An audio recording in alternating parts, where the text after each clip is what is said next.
नमस्कार दोस्तों। आज मैं आपको ग्वालियर में बने संगीत सम्राट तानसेन के मकबरे पर लिए चलती हूँ और वह कारण भी बताऊंगी कि एक हिंदू संगीतज्ञ का मकबरा कैसे बना। संगीत सम्राट तानसेन की नगरी ग्वालियर के लिए एक कहावत प्रसिद्ध है कि यहाँ बच्चे रोते हैं तो सुर में और पत्थर लुढ़कते हैं तो ताल में। इस नगरी ने पुरातन काल से आज तक एक से बढ़कर एक संगीत प्रतिभाएं संसार को दी हैं और संगीतकार सूर्य तानसेन इनमें सर्वोपरि हैं। तानसेन हिंदुस्तान शास्त्रीय संगीत के एक महान ज्ञाता थे। उन्हें सम्राट अकबर के नवरत्नों में भी गिना जाता है। उनका जन्म 1500 और मृत्यु 6 मई 1586 में हुई। उनका नाम रामतनु पांडे था।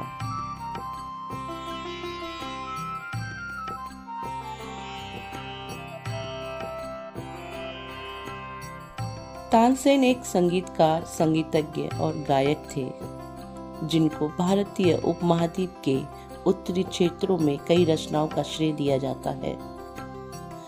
वह एक वाद्य यंत्र वादक भी थे जिन्होंने संगीत वाद्य यंत्रों को लोकप्रिय बनाया और उनमें सुधार किया।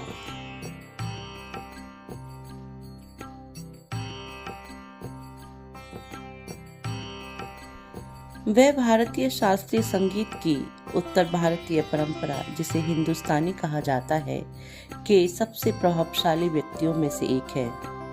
संगीत और रचनाओं में उनके 16वीं सदी के अध्ययन ने कई लोगों को प्रेरित किया और कई उत्तर भारतीय घराने उन्हें अपने वंश का संस्थापक मानते हैं।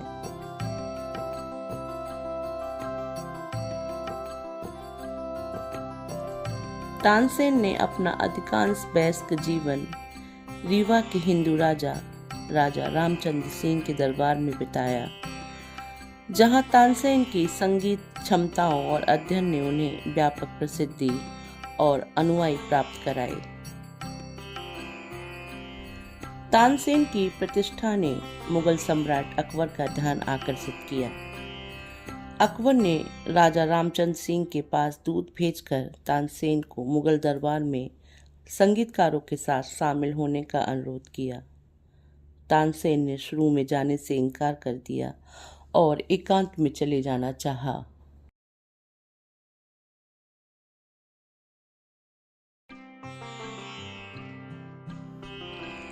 लेकिन अकबर के दबाव के कारण राजा रामचंद्र सिंह ने उन्हें अकबर के दरबार में भेज दिया। 1562 में लगभग 60 वर्ष की आयु में तानसेन, जो अभी भी एक वैष्णव संगीतकार थे, पहली बार अकबर के दरबार में आए।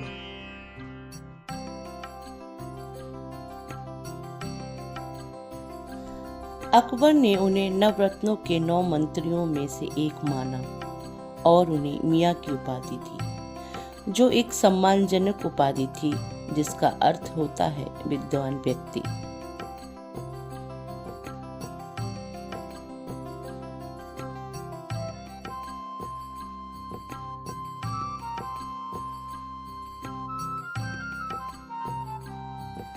सामने जो आप यह इमारत देख रहे हैं, यह सूफी संत मोहम्मद गौस का मकबरा है, जिसे मुगल सम्राट अकबर ने 1666 में बनवाया था।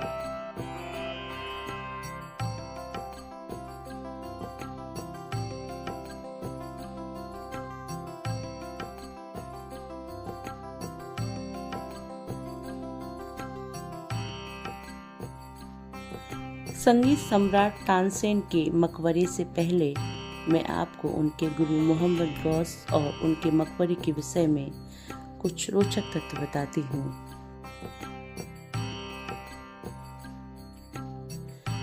विशाल कक्ष के चारों ओर सुंदर पत्थर की जालियों से ढकी नक्काशीदार मेहराबें हैं। इनकी छत पर मुगल कालीन चित्रकला की गई है। भवन के चारों कोनों पर 3 मंजिले मेहराबे वाली मीनारें बनी हुई हैं।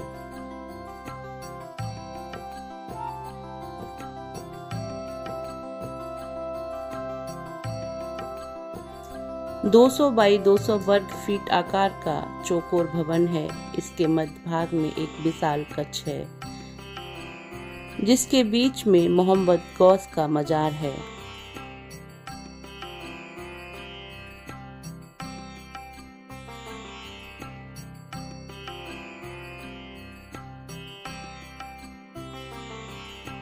मुस्लिम गुरु और हिंदू शिष्य के अनूठे प्रेम का प्रतीक हजीरा स्थित गौस मोहम्मद का मकबरा दुनिया का एकमात्र ऐसा ऐतिहासिक स्मारक है जहां देश विदेश के गायक व संगीतकार मन्नत मांगने आते हैं।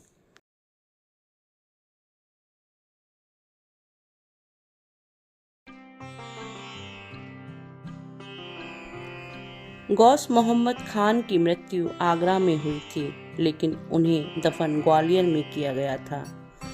उनका मकबरा मुगल शैली का है। इसमें पर्शियन, इस्लामिक व भारतीय तीनों तरह का स्थापत्य देखने को मिलता है। मकबरे में बलुआ पत्थरों का इस्तेमाल किया गया है।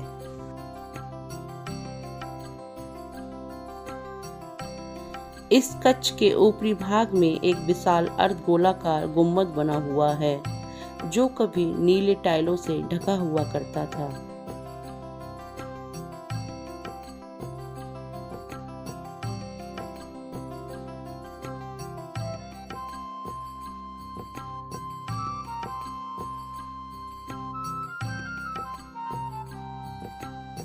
मोहम्मद गौस 16वीं शताब्दी के महान मुस्लिम संत थे। बादशाह अकबर के नवरत्नों में से एक तानसेन गौस मोहम्मद के शिष्य थे।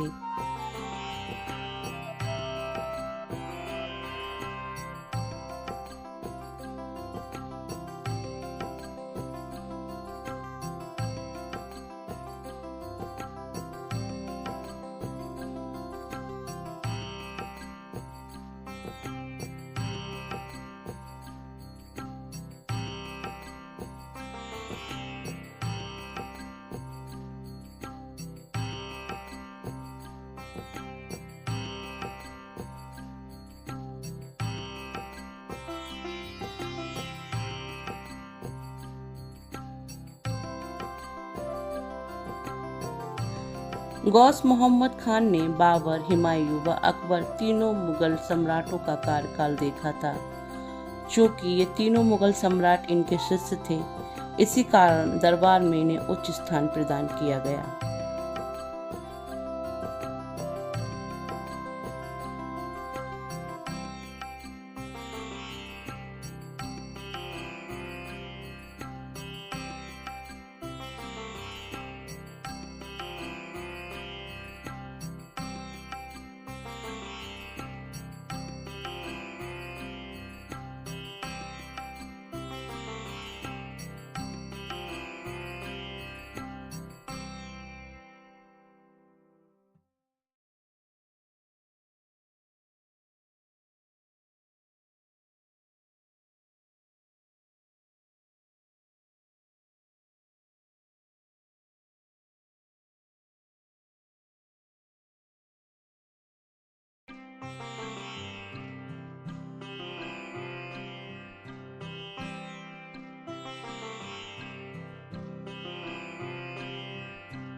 अब मैं आपको तानसेन के मकबरे की तरफ लिए चलती हूँ और एक हिंदू संगीतज्ञ के मकबरा बनने का कारण बताऊंगी। तो चलिए मेरे साथ।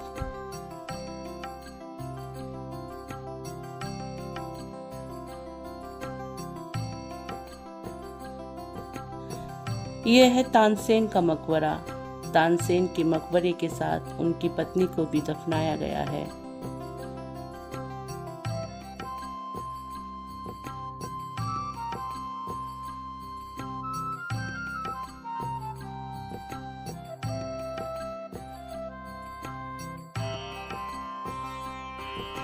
अकबर के दरबार में तानसेन जैसे संगीतकारों की उपस्थिति मुगल साम्राज्य के भीतर हिंदू और मुस्लिम परंपराओं को स्वीकार करने और एकीकृत करने का एक प्रयास था। तानसेन अकबर के दरबार के बहुमूल्य नवरत्नों में से एक बन गए। उन्हें वहां सम्मानजनक उपाधि मियाँ और मियाँ तानसेन नाम मिला।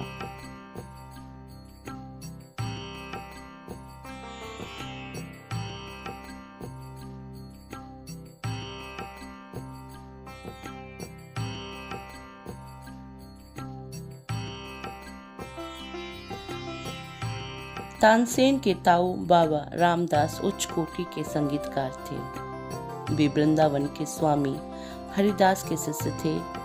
उन्हीं की प्रेरणा से बालक तानसेन ने बचपन से ही संगीत की शिक्षा पाई। स्वामी हरिदास के पास तानसेन ने 12 वर्ष तक शिक्षा को प्राप्त किया।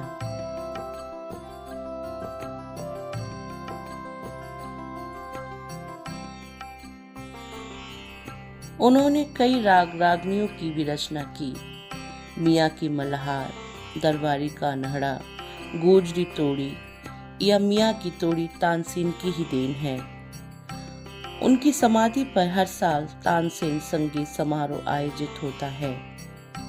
तानसेन के बारे में किंवदंतियों में राग में एक मल्हार के साथ बारिश लाने और राग दीपक का प्रदर्शन करके दीपक जलाने की कहानियां हैं।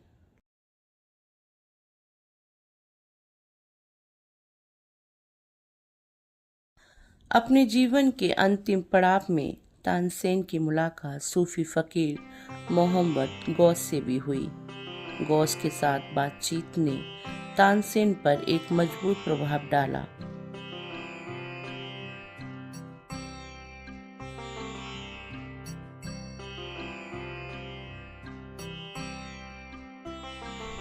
तानसेन ने जीवित रहते यह इच्छा जाहिर की थी कि मरने के बाद मेरी समाधि मेरे गुरु के पास ही बनाई जाए। इसी कारण तानसेन के मरने के बाद उनकी अस्थियों को उनके गुरु के पास दफनाया गया, जिसे आज हम तानसेन के मकबरे के नाम से जानते हैं।